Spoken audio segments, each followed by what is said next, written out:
I was like uh, dreaming to be an hitchhiker. Like I saw when I was a kid, I was going to school, saw those guys with long hair, this girlfriend, and like Mm-hmm. sometimes a guitar and the hitchhiking. It was like, wow, that's what I liked. It was like I wasn't dreaming to be I don't know, to have a job or something. Mm-hmm. It was like more that's kind of that was captivating. Vagabond. Yeah, Yeah. totally. Every parent's dream. Oh, The child well, wants to be a vagabond. yeah. Well, my dad was like, "But you will need money one day." I said, "No, no, don't need money." I said, "Well, you see." Welcome to Life with Strings Attached. I'm your host, Jamie Gale. In this episode, I'm sitting down with legendary guitar maker James Trussart in his workshop located in Echo Park, California. From growing up on a French horse farm near the border of Luxembourg, to discovering American music through nearby airbases, to hitchhiking with aspirations of becoming a vagabond. James' story moves from farm life and American military influence to building his first instruments, later finding Cajun music in Louisiana, then eventually moving his workshop from Paris to Los Angeles. Along the way, his guitars have found their way into the hands of a diverse range of artists, from Dylan to Metallica. What unfolds here is a conversation about curiosity, about following instinct without a roadmap, and about a life shaped as much by chance encounters as by intention. I thoroughly enjoyed my conversation with James Trussart, and I hope that you will as much as I did. James, Hello. thanks for having us here. Welcome to Echo Park, Yeah, your home, California. your work, Yeah. your life. Mm-hmm. Yeah, wonderful. So, I'd love to get the story of James. I'd like to understand how this curious business started, because it starts, I'm sure, with an interesting and curious person. And so, can you take me back to the beginning? I mean, my name is James Trussart. I was born to any Right. brothers or sisters, where you were born, and then just sort of the moments in life that you think were the parts that, if we took those away, that maybe you wouldn't be who you are doing what you do today. So where and when were you born, and to who? I was born in 1950 in a little town close to the Luxembourg, Belgium border. Mm-hmm. And later on, I was going back to that place to see rock shows. Like it just like Rory Gallagher, like the time Taste, that was his band. And those things come kind of they come back to you without without warning. It was just like one day Rory came. I'm saying that because I just noticed that on my phone 2 days ago. Mm-hmm. It was like a little documentary on YouTube that someone sent me. And like, oh yeah, that was the day is probably 84 or something, or maybe 88 something. I can't remember exactly, but he came to my shop. Mm-hmm. And I was like, so nice and so exceptional and not. It was like because it was so surprising that why this happened. Why? Because to like avoid. I mean, like you can get bored really fast in those place you're born in the world. You don't have the choice. You're growing there. That's it. But it was interesting to be there because you got like bands coming from Amsterdam. So it's different culture than if you're born somewhere else in France. And also I grew up in that little village where my dad was, we had cattle, but we had mostly horses. So I always had horses and stuff. But I grew up not far from, and our neighbors were young American kids who were based after the Second World War in that new city airport, one of the biggest of the NATO at the time. And so it just shows you as a kid that beside the horses, the farm activity, the village, there's also something else, like it's America. So I guess I was kind of very curious about, and intrigued about whatever, like sometimes we were trading stuff with those families, so where we play with the kids and stuff, and so you're intrigued by their toys are different. Their dad's car is bigger and really more attractive to me than my dad's car. But I think those things are kind of make your taste in later on. They come back to you, and they makes you create things you don't have even to think really about. Just like, and that's probably why the chrome bumpers, those things, and so also the hard work when you grew up on a farm. So like, not like my dad was like, you have to do this or that. Super cool parents, but you have to work all the time to survive. And what sort of things did you do on farm? Well, like smoking in a pile of hay, for example. That was the work? Did your dad see that as work? That was something like, lucky. Just to say that you're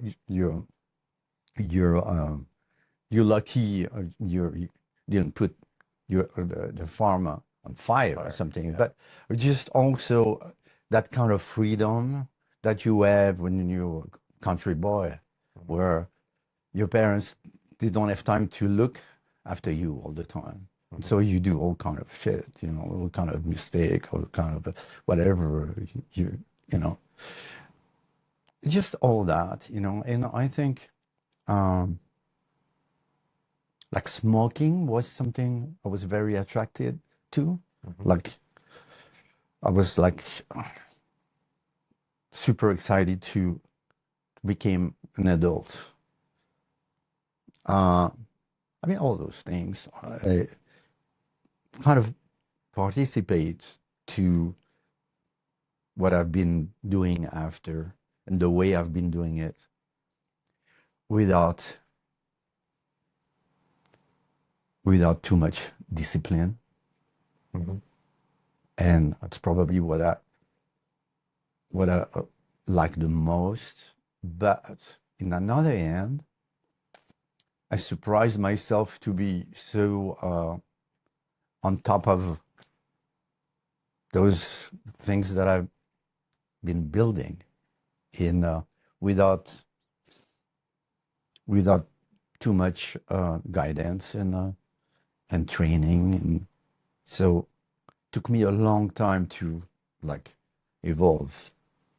So that was a slow, was a slow process. So I'm still grateful I'm able to keep doing it because I'm not done. Mm-hmm. And it's probably something like it's like to me an unfinished business that but um I was doing things without no particular plan. It's just like those ideas. I don't have to think about what I'm going to do tomorrow. Or, it's just I'm not the type of.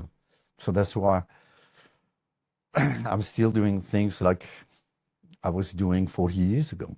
I don't have a factory. I don't have just like I don't know.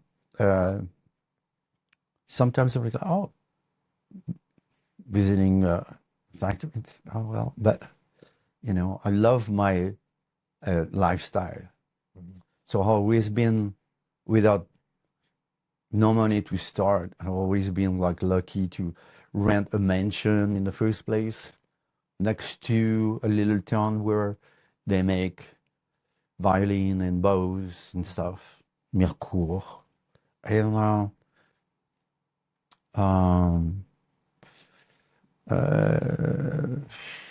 I don't know. I was intrigued by um, like music's been always part of like that was probably the most fun thing for me. Was there music in your home? No, I mean the radio, the little transistor thing, and But your parents didn't play music. no, but we had a piano, and next to us, when we moved to the other little town, next to us was an accordion shop where he was teaching keyboards and stuff. And my dad was like, "Don't you want to learn how to play accordion or something?" I was like, I love to play guitar and stuff. But he wasn't teaching guitar. But it was like, well, you should learn how to play, piano music and stuff. And I was like, oh, well. So that's one of my biggest regrets. But then I wouldn't have done what I've done. So I have no regrets. But it's just not. I wish I had more time to play music. I mean, I do. I have, all the toys, all the guitars, everything with that. I have wonderful friends who are, agree to jam with me and stuff. But that determine what you're gonna do with your life. Just if you listen to your great advice from your parents or not. And I was always like, I never listened too much to anything.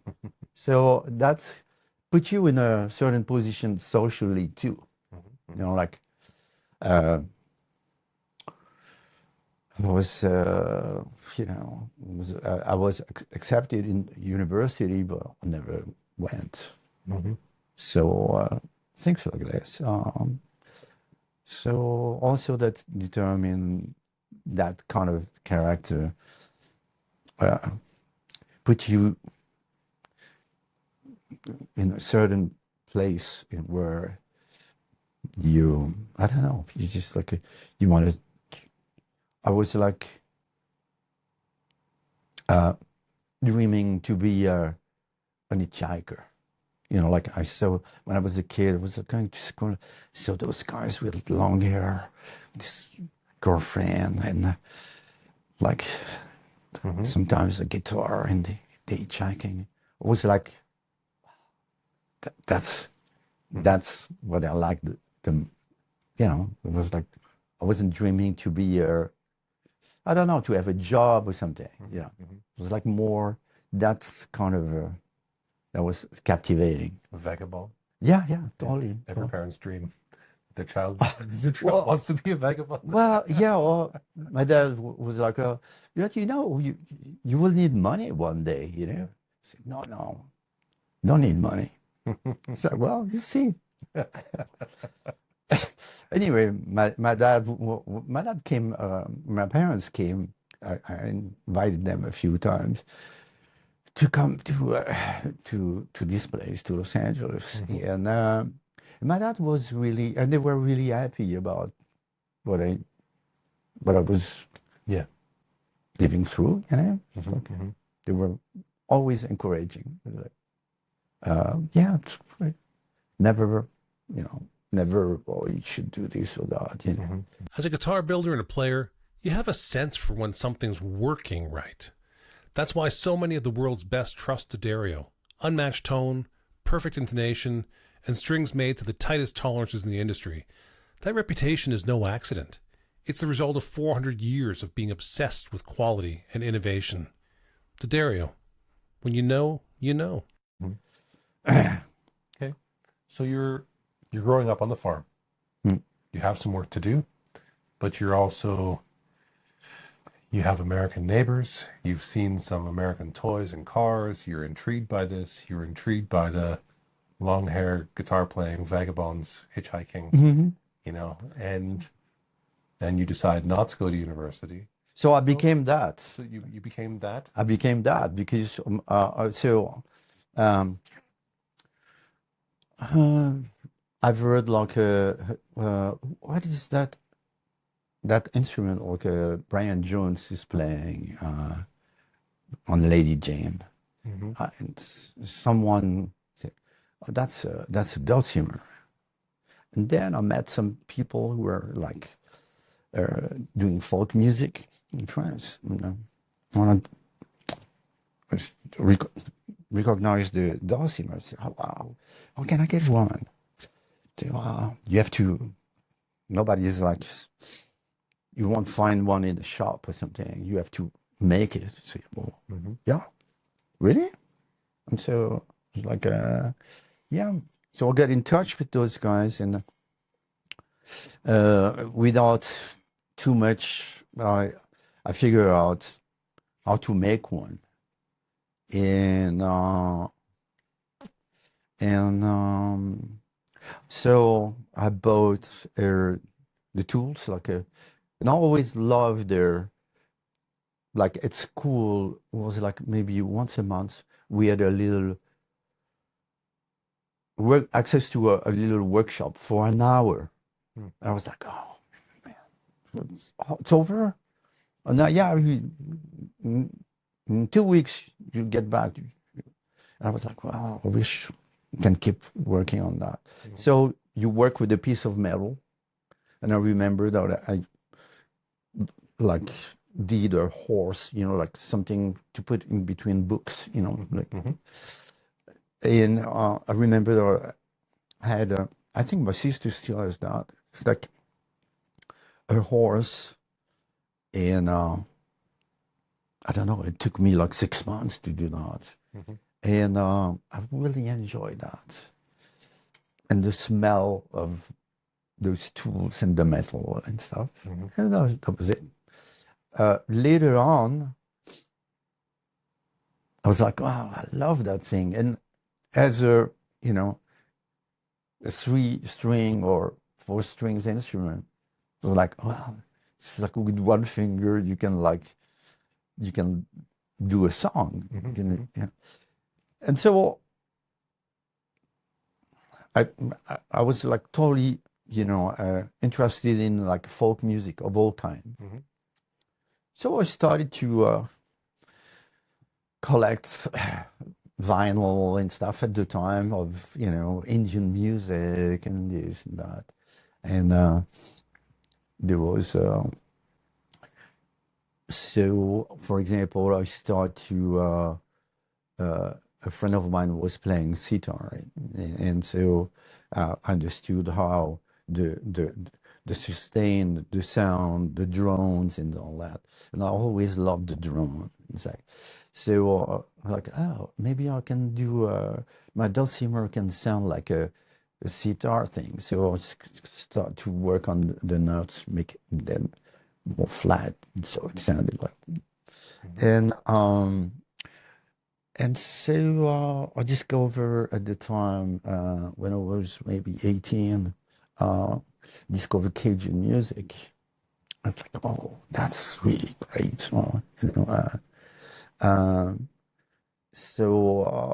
I had one blues album, Solitary, Bernie Maggie. And I was like, and I still listen to that album, same album. And I was totally like, wow, that's fantastic. Those two guys. And then I met those two guys in Lafayette, like really later on. So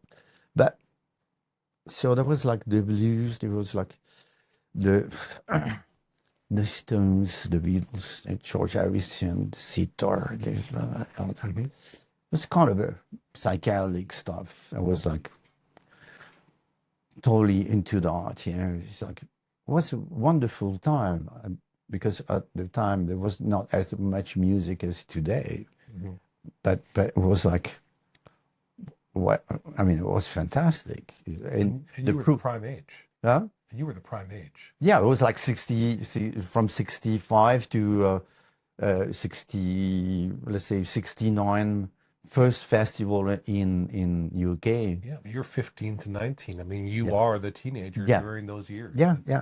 So we were spoiled with that. The quality of music, the proof is still on that the same songs and stuff. So we were like really privileged to just get sucked by those things, It's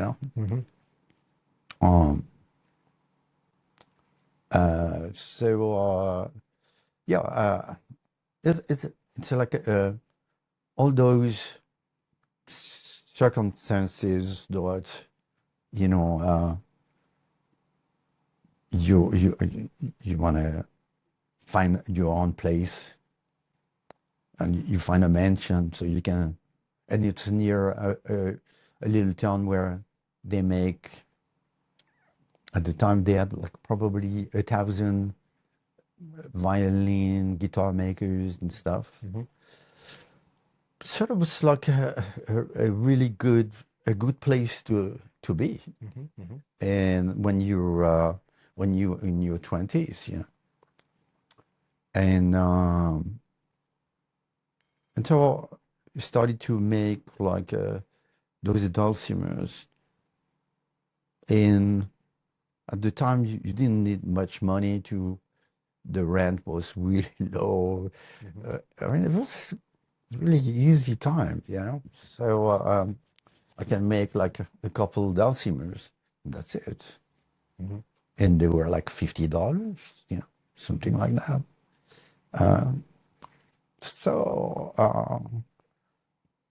Did you receive any special training, or just you made that up as you went along? Well, I wish I had. My sisters got one. Wish I had it, because with Josh we mixed like I put a pickup on it, and we mixed some tunes that are coming up because of the tuning and the simplicity of it, and mix that with some Indian tablas in pedal steel, And that makes me happy. Still today, So I gave it back to my sister, so I kind of show it to you. But like at the time, I also um, wanted to show you that. I'm trying to be careful with the picture. Yeah. See, Yeah. I made that, Ah. and I made like 3 early Curtis, and this one I never finished it. But it's just like with like, I can't remember, but I had just a few chisels and stuff, and so I don't know. It's just like, May I see this? yeah. You had no official training? No, it's the second one I did, or the third one I did. Yeah. And did you do illustration or anything when you were young? No, I was pretty good at drawing horses. Yeah.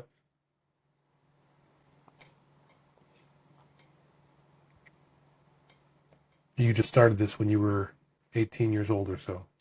When I was 20, yeah, like 18 to 20 something, yeah. And this is one of your first wooden sculptures? Yeah. I never did anything after that. Were you surprised? Yeah, I Were you was, happy with the results? yeah. Yeah, the article was playable. Yeah. Somebody lent me one, and yeah, and You were at the show, bud? yeah, and somebody lent me one. It was a face like this, a head, and I was trying to copy it, whatever, but it just like a. So when I see that, I was like, wow, I also had no time, like I had no time motion. I mean, there was no time. It was like, so No sense. I can spend, no sense of, Yeah. So that's why you can spend, I don't know, I don't remember how long it took me to do that, but anyway, I was finishing the instruments and stuff, and I don't know, I was like, without knowing other guys with similar dreams. Like one day, this friend of mine said, it was in Switzerland. She said, I invite you for dinner. And so I came for dinner, and I was sitting next to Robert Plant. And so he speaks French, and it happened that he was coming to my neighborhood in Paris to get cassette tapes, because he was into like American music, whatever. And he was like, "Wow, that was fabulous!" And I said, "Yeah, I remember. Wish I had bumped into you at the time, But those guys were into early Curtis. They were into dulcimers, like Jimmy Page got a wonderful collection of dulcimers. And so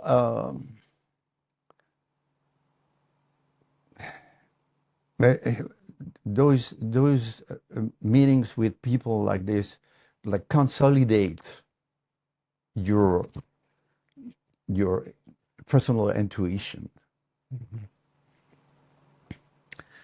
And then I met him again because he's friends of mine in Lafayette, Louisiana, where he recorded with them like maybe 5 years ago or something. And the attraction for the same musics. And so just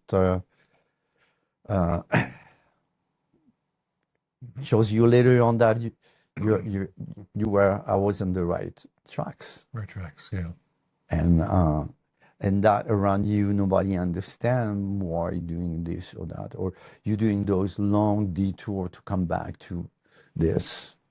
Mm-hmm. So could be like wasted time, but there's reason that only you can appreciate. Mm-hmm. Cedar Creek Custom Case Shop is your premier fretted instrument custom case maker, and we invite you to create a musical instrument case unlike any other, one that's unique to you. Every Cedar Creek custom case is hand-built by highly skilled craftspeople using only select woods, Providence Forge hardware, and premium instrument-friendly materials. At Cedar Creek Custom Case Shop, we are dedicated to helping you design the case of your dreams. Find out more at cedarcreekcases.com. Yeah. Great. Okay, so now you're in your early 20s. And so with a year of like improving my skill, Mm-hmm. making those dulcimers, I met an American girl who was playing the dulcimer, and another one I'm still friend with, Mary Rhodes. She's at the NAMM show Mm-hmm. still with John Pearce. Okay. Yeah. So those people, those American girls, they were in Paris, and one day one say, I'm going to. My mom just bought a kind of a farmhouse, whatever. You you wanna come with me and maybe help us out fixing it and stuff. Mm-hmm. So sure. So at the time, I spent like 2 months in Rochester, New York. I arrived for the 4th of July, and remember What year is this? I think it's 72, something like this. Okay. 71 or 72. So I was 22. This is the city of Kodak, New York at the time, yeah? Exactly. Yeah. Well, yeah, exactly. Yeah, this is where. Now you remind me something else. Yeah. So that year, maybe I can't remember where, but it's possible to look. But that year, I was with some friends in London. Mm-hmm. We have those Volkswagen bus, Mm-hmm. and so we were maybe 4 of us in there, and we going back to Dover to get on the ferry, and there's that guy hitchhiking, and I I can't let someone on the side of the road like this. Let's get him in. So I got in, and we hosted that guy for a while. I said, "Where are you going?" "I'm going to China." "Oh, interesting. How are you going to do that?" "Well, I'm going to buy a bicycle, and so you're going to go to China from France, right?" And so he stayed with us for a while, and one day he said, I have some friends. They're playing in Luxembourg. Mm-hmm. Who's your friend?" "Oh, it's Keith and Donna Gaucho, Grateful Dead." Mm-hmm. And so I saw the show and stuff. And I was like, wow. So, and my friend, we were listening to sometimes to the Dead and stuff. And I had even some friends, like really great player, and that guy was pretty impressed by what they were able to do and stuff. But I had no clue at that time that one day I was going to make guitars for Bob Ware. Mm-hmm. Mm-hmm. And it just those things, Yeah. How do you explain that? I don't know. I'm not trying to explain. Mm-hmm. It just things happen, and so we flew. I remember we arrived in Toronto and go through the Niagara Falls and stuff, and then spend like a little time in Rochester. And I was still into making instruments. And so my my friend's mom was working for, she was curator of the Eisman Kodak. And so I had access to all their, I don't know, film festival, like a Warhol, all the Warhol songs and stuff. And beside that, I could like work on whatever project, was like into the early curly thing, wanted to make an electric early curly, whatever. And so it's funny because when you look at that instrument, always a wheel turning and those things, the drone, the repetition, the whatever. And so it happened that I pick up this girl. I was in charge of buying grocery, and pick up that girl. She was like, it starts raining, so she said, "Oh, you have an accent. What you doing here?" And I said, "Oh, I don't know. I'm on my way to Louisiana, believe it or not." She said, "Oh, my boyfriend's from there." So she introduced me to a boy. She said, "Bring me home."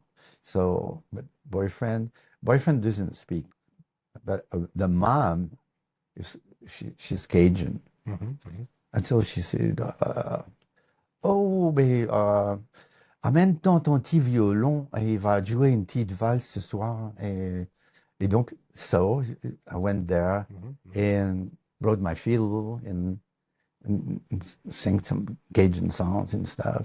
Like she was really happy. She said, "Oh, I'm gonna give you a number." And he's my nephew. He's got a really hard head, but you guys are gonna get along pretty good.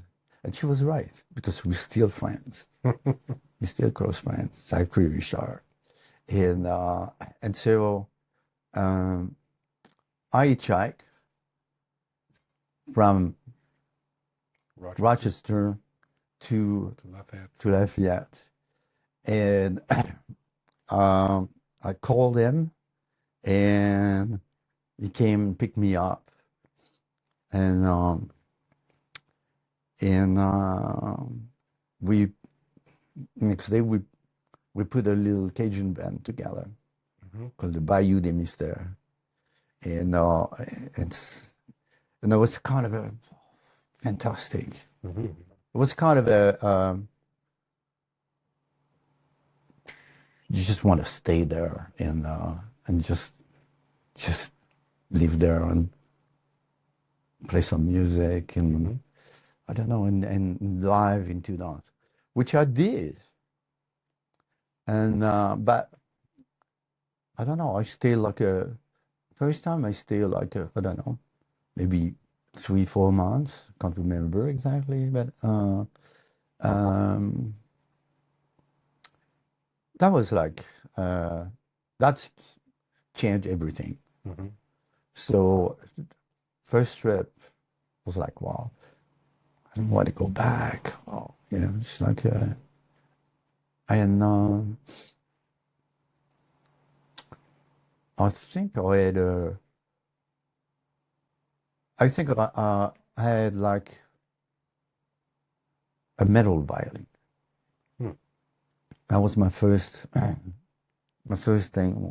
I made a metal violin. I think that violin is at some museum in Paris now. Okay. So it was kind of I took a welding class. And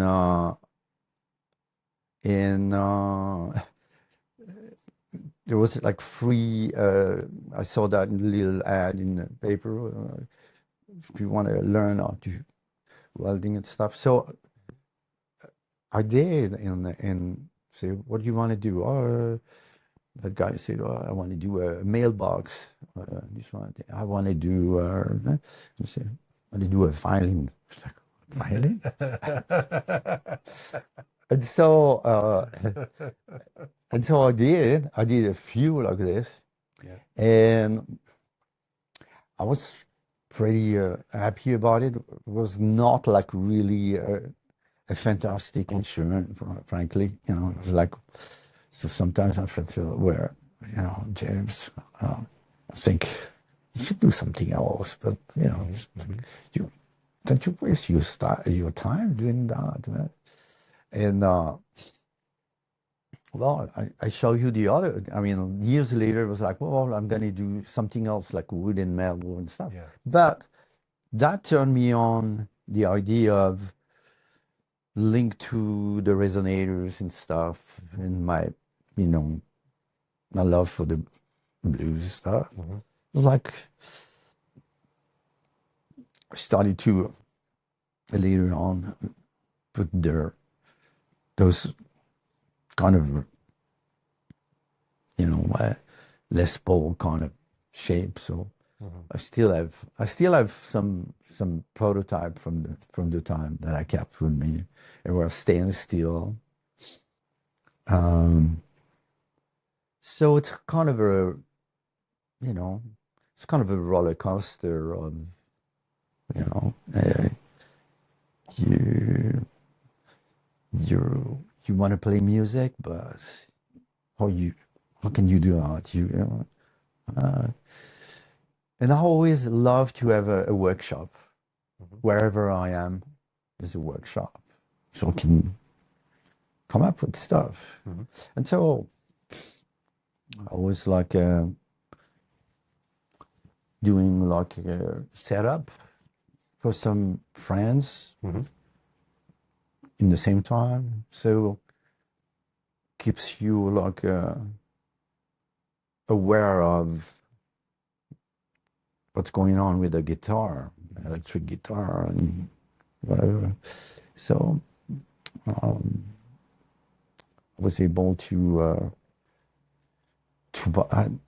buy some vintage stuff at the time. They were really cheap, yeah.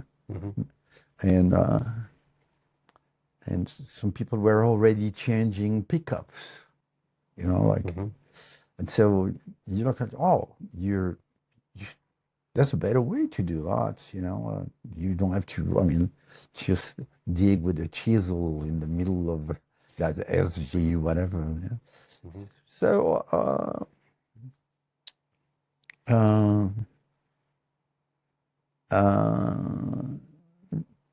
I don't know, 1980,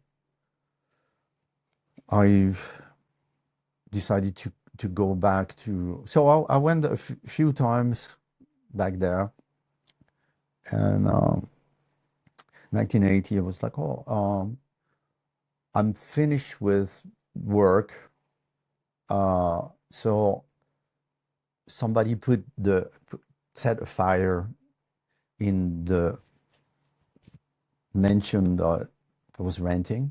I was insured, got some money, and decided to, totally foolish idea, but to renovate a building, because there was a basement, but a basement that have to really work hard to make it, you know, livable, Right. and put some gear in there. Totally foolish idea. While I had a beautiful place that I could have bought with the money from the insurance, and with land, beautiful barn, I mean, perfect to do what I'm doing, what I've done later. But in some ways, it was too simple. So I don't know. I just like after the that work was done, a period of 2 years, 1980. I was 30. Went back to New Orleans for Mardi Gras. And it was like when we get there, it was like the funeral of Professor Longhair. Mm. And I brought two friends with me, guitar players, and they were there right away, like find, you know, bands to play with and stuff. And I was like, well, like, what am I doing? And I was like uh, hanging out with Zachary, who was already like established uh, artist. I mean, with you know, with an audience in Louisiana, but also in Canada. Mm-hmm. And I was like, well, that's a second chance. Either you stay here or what. And mm, and I went back, and then I was like, oh. So I moved to, my sister was in Paris. Mm-hmm. So, and my sister was, um, she was into embroidery. Mm-hmm. And after school, I think I don't. She didn't go to a university. She did a training, like really like. So it's kind of similar to me. Why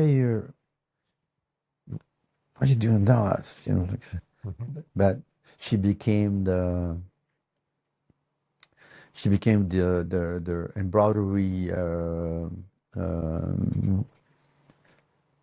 director for Chanel.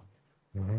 Her workshop was sold to Chanel with her and stuff, and Mm-hmm. she worked for Lagerfeld for years, and she did fantastic. She created a branch that is still on now, and that is to also do with like a metal curtain and stuff. Fantastic stuff in there.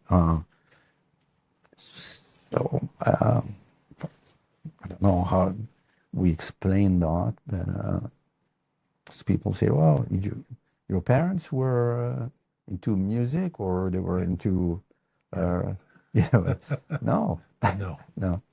Mm-hmm. Mm-hmm. This space is normally reserved for brands who make stories like this possible, like the Dario and the Cedar Creek Custom Case Shop. If your company belongs in this conversation, let's talk. We partner with brands who value craft, culture, and the quiet power of a well-placed idea. So,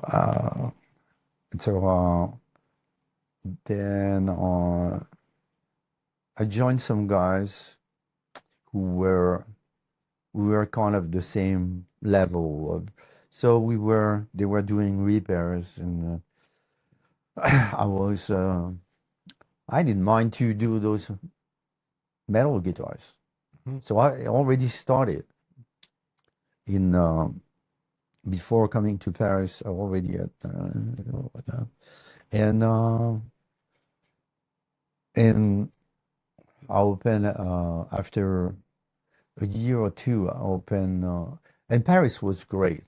Like the 80s, early 80s were really fantastic time.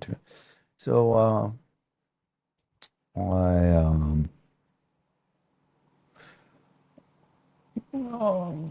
I kind of learned a lot repairing all the Gretsch Fenders, Gibson and stuff, and the team learn from each other, and so I don't know, great times, Mm-hmm. um, and also my connection with with Louisiana, and the fact to be we have a workshop, was the only workshop at the time in Pigalle. Mm-hmm. So that was like really it worked out really well right away. Because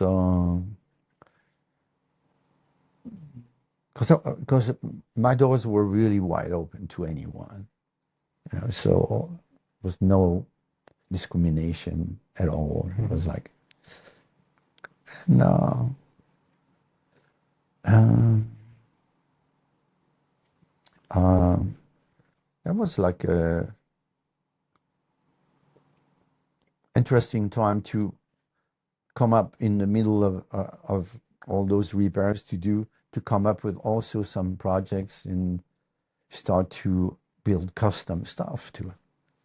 So we made a lot of customs at the time, and a few like really things that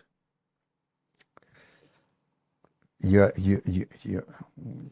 come up with a metal body. It's kind of a, well, sure. Mm-hmm. And I don't know. I was kind of, no matter what, I was like, there's something there. I mean, and you never totally like invent things. There was the resonators and stuff, and so one of my first repair at the time I was making the dulcimers were back from New Orleans. I bought a broken dobro or national, I can't remember, but so I had to rebuild the neck. And when you have to rebuild a resonated neck, it's like kind of a challenge. What I did, and I kept that thing for a long time and put pickups on it, and it's like, wow, that's fantastic. I was like, that's one of my favorite instruments. And then there's something about so I had no money to buy a Les Paul, to buy, it's like, well, let's make something that's kind of similar. And from the time, there's some of those guitars are still playing. I see them on TV, So I don't know, made one for Taj Mahal. Then one day I met Ben Harper, and he said, wow, you know what? Taj, he left one of your first guitars at my mom's place, and I used to play that, whatever. Yeah. And so it took me a while to be happy with all those things, but then those guitars are still around. So I don't know. I don't know how many guitars I made. Yeah. So when is the first one that you would say would be recognized as a James Trussart guitar as we know today? Well, there's one that Jean-Louis Aubert is like, he's the kind of the front guy in that band Telephone, and he's still playing, he's still touring. That's his main guitar. And what year did you make that guitar? Do you know roughly? Probably like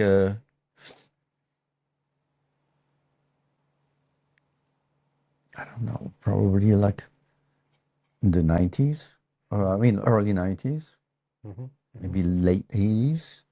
Yeah. So I made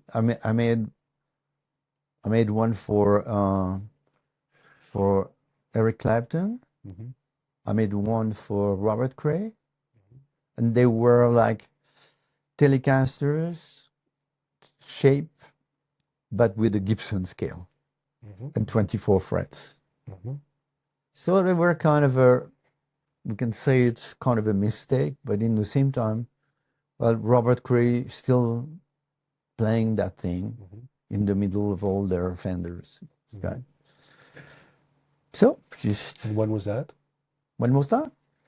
That was like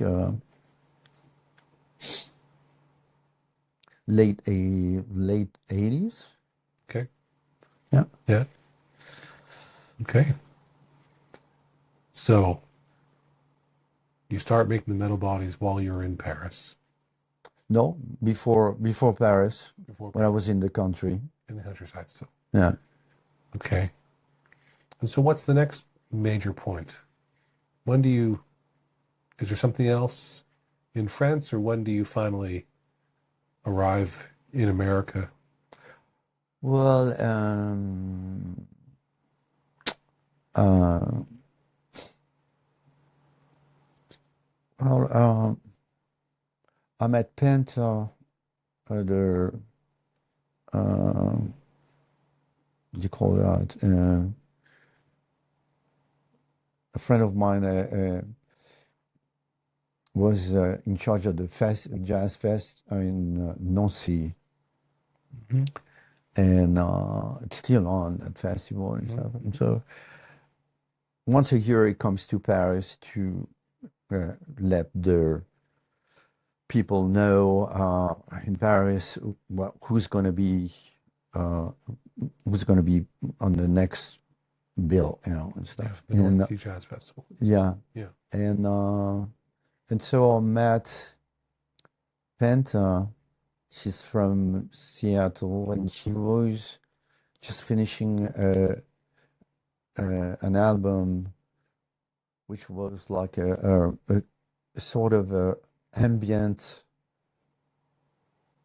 country with like covers of Tan Van Zandt and like things like that. And so it happened that she was living in my neighborhood, and she brought that CD, and I was like, wow, that's amazing. And then she moved with me with her daughter, who was like 3 years old at the time, and so we just like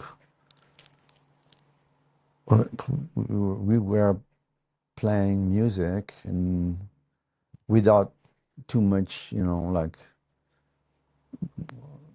But we made a fantastic album. Mm-hmm. It's on Spotify or whatever platform. Mm-hmm. But Penta Swanson, or you can find her Penta maybe on Spotify. Mm-hmm. And it's like the name of the album is Return to Alpha, and it's all the things that you accumulate. Uh, we I, I was playing that machine on a few songs. Mm-hmm. Mm-hmm. I came up with a few on a few songs, or she made this. She wrote the lyrics. She made a song out of what I was playing and stuff. And I kind of I really co-produced the whole thing, and make it happen. So, and I was kind of something that people are always saying something. Oh, it reminds me Bowie, or and it's true. There's something there, and then you met like musicians who were playing with David at the time, and they were like, oh well, yeah, that's great, or with Dylan, it's like, oh, that's great, and so it's kind of a really encouraging, but it was kind of something like Portishead, something like this, Mm-hmm. and something when you come from Seattle at the time of Nirvana and stuff, you carry all those things, and then Mm-hmm. so that was an interesting time to play music, create music, and in the same time to just survive with the guitars and stuff. And so one day I had a guy who who was the middle guy who was selling my guitars here in Los Angeles. And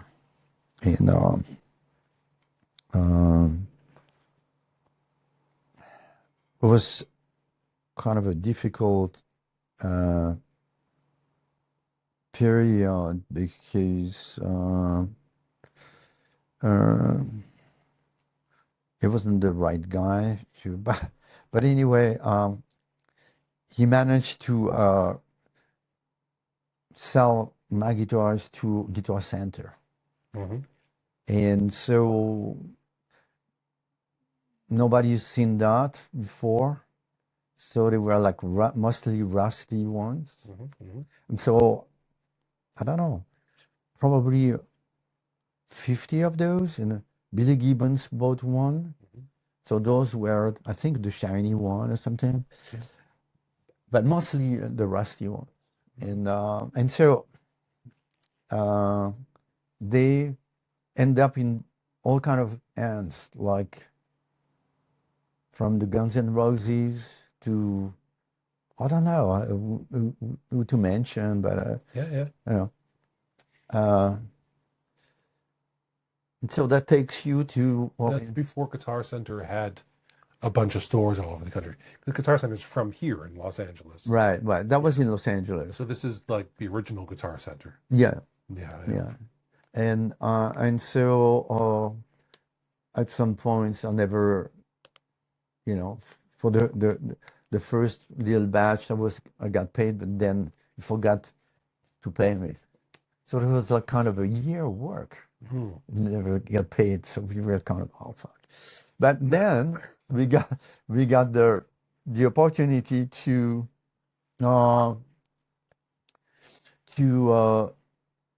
sell. I sold my house in Paris to my neighbor, to one of my neighbors, and so it's like, well, let's move to Los Angeles, see what happens. And so it took me like 6 months to find this fixer. And I was like, oh, that's perfect. And I really discovered Los Angeles. It's different. It's different when you come for the NAMM show and you stay in like next to Disneyland or in Anaheim. It's super, ugly and no, it's like, if I was to move to America, I would move to New Orleans or whatever, that part of the but that was a fantastic find, so I was like, oh, that's great. So where we are now? Yeah. This place. Yeah. Okay, yeah. So It's a wonderful house. So it's just the location, the view over the hills, the mountains, the ocean, and the weather, and meeting all those, friends, musicians and stuff. It's like, goes fast because you just live the life you were secretly expecting. And you're just happened. You meet everyone that you never thought about meeting. I don't know.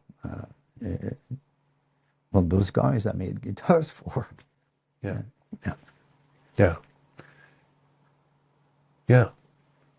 Your guitars have really been played by many of the biggest names in the world. Yeah. And the people you kind of grew up listening to at one point in time. Sure. Yeah. It's kind of interesting to be there at their some Stones rehearsal, Mm-hmm. and listen to songs you grew up with. Mm-hmm. You know. Being played on one of your guitars? Yeah. Yeah. So That's got to feel pretty good. yeah, I mean, it's like uh, yeah. I mean, it's just always like. Well, when I was in Paris, it was like a daily thing because there's a few venues there. Yeah. In I was living on the like 2 metro station from there, Mm-hmm. so usually I walk there. You know, I was always invited to meet whoever. I mean, I don't know, Mm-hmm. Black Rose and Tom Morello, Rage Against the Machine when they started. You know, Mm-hmm. and, all kind of people, all kind of genre. You know, like Oasis. I never made guitar for Oasis, but I was at their first show in Paris Mm-hmm. because this British friend of mine, photographer, who did the Pink Floyd covers and stuff, Mm-hmm. also was working for them and the Smiths. So, and that, I mean, it's just like, I don't know, you don't have to, it just happen, you know, it's like, I don't know, just, so it's kind of a,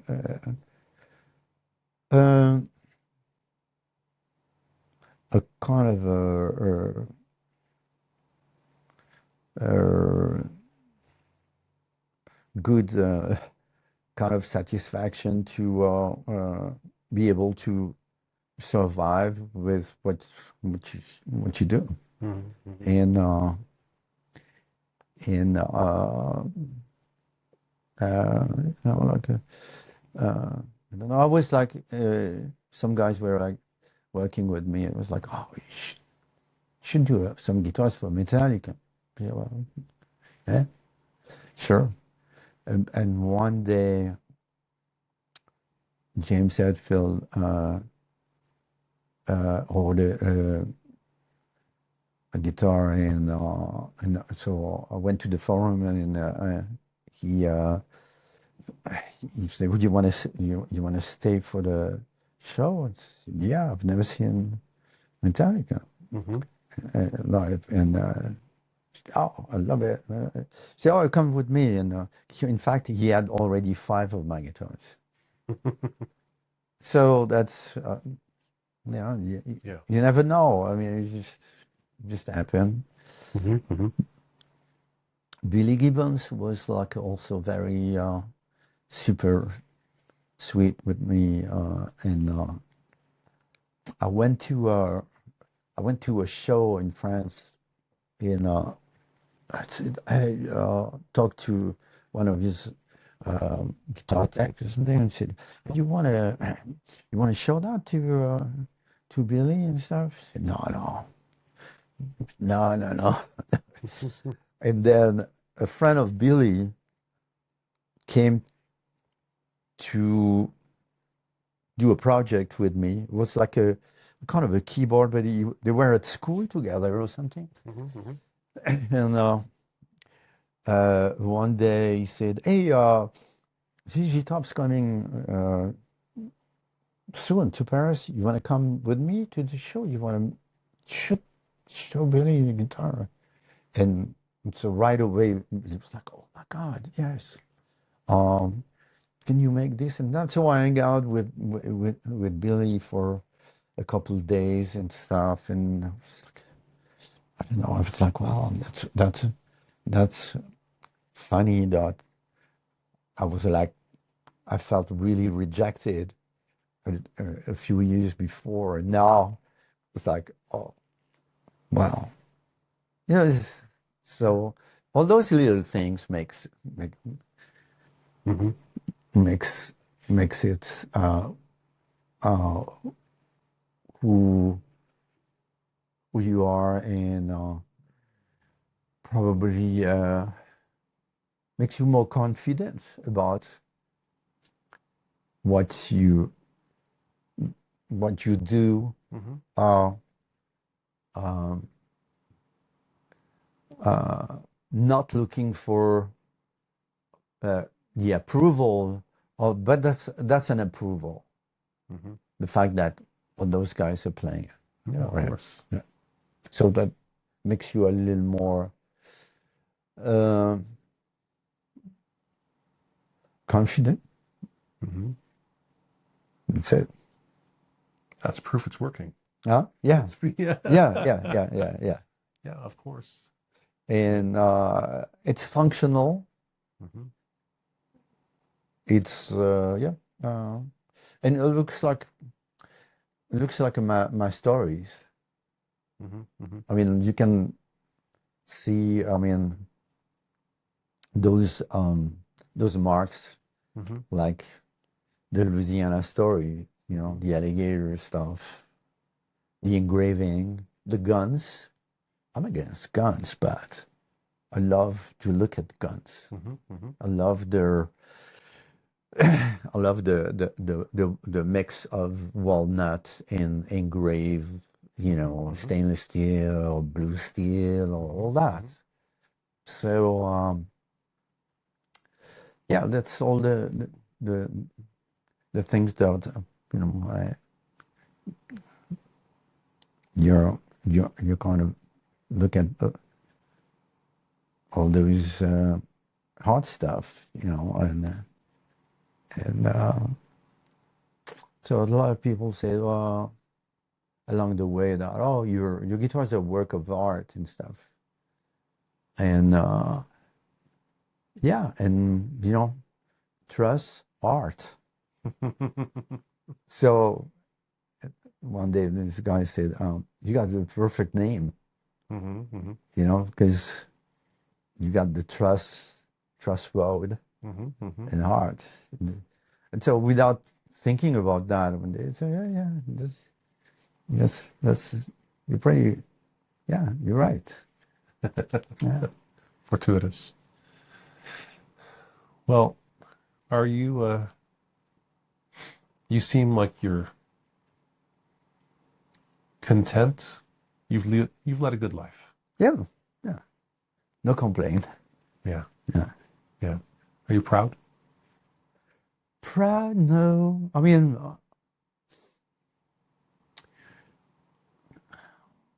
proud, not really proud. I mean, I'm happy with I'm happy to still be around, and be able to enjoy all those things. Being in Los Angeles, no matter what we going through these days, with the administration and stuff. It's like, just like it's kind of a broken dream, certainly, what we're going through now. But I have hope, like as an American citizen, I think there's still some hope in the middle of all those chaos, Mm-hmm. And so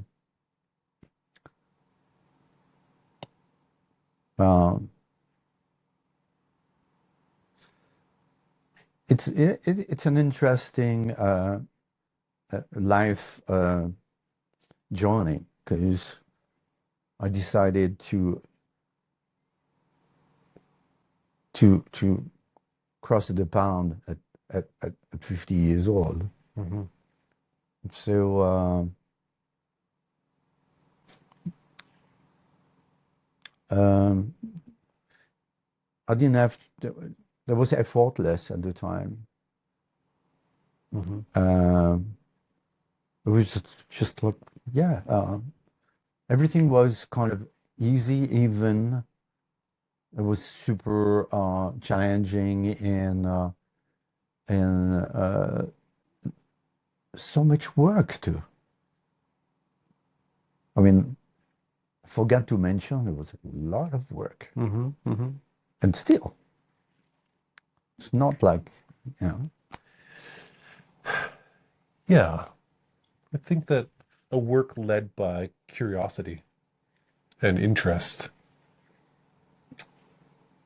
is a strong motivation, and you still feel the work, but you are not left exhausted because you're pursuing your interests, and you've built a life that is interesting to you because it's built of your interests. Mm-hmm. Yeah.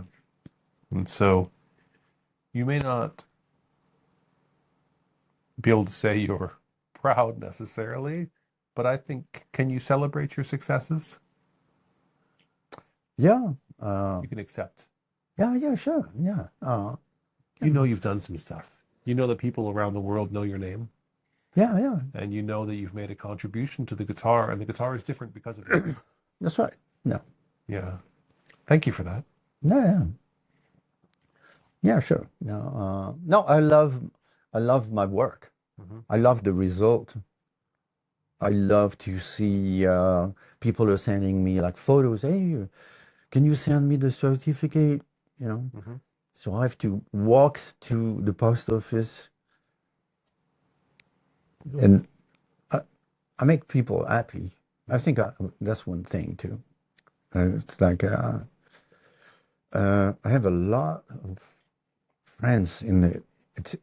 It's time consuming to answer to those message and stuff, and Yeah. and you know, value everyone for their contribution and stuff, and be grateful. But I mean, without all those thousands of people, you know, in what else you're looking for? Yeah. Yeah, it's like it's wonderful. Great. Thank you, James. Thanks for sharing your story. Thanks Well, for having us here. thank you for your time here and on those questions. Yeah. Wonderful. Say goodbye for now. Bye.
You've been listening to Life with Strings Attached.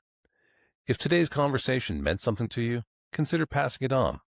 These stories find their place through the people who share them. A new episode comes out every Friday, right here, wherever you're listening. I'm Jamie Gale, and thanks for listening to Life with Strings Attached.